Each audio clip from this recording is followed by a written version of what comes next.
HVDC circuit બ્રેકરમાં રીસ્ટ્રાઇકિંગનું control અથવા તો નિયંત્રણ સમજાવો.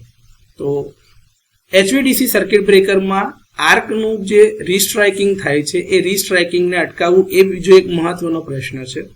આમાં ઓસિલેટરી DC સર્કિટ માટે આ મુશ્કેલ છે, કારણ કે કરંટ ચોપિંગનો જે સમયગાળો છે 100 માઇક્રોસેકન્ડ જેટલો છે, જે ખૂબ જ ઓછો છે. હવે આ સમય દરમિયાન જે રીસ્ટ્રાઇકિંગ વોલ્ટેજ આવતા હશે એનો સર્જ વેલ્યુ જે હશે અથવા તેનું જે મૂલ્ય હશે, મેગ્નિટ્યુડ, એ બ્રેકરના ટર્મિનલ્સની અક્રોસમાં આવશે ને ખૂબ જ ઊંચું હશે. સર્કિટ બ્રેકર આ સર્જ વોલ્ટેજનો સામનો કરવા માટે સક્ષમ હોવું જોઈએ.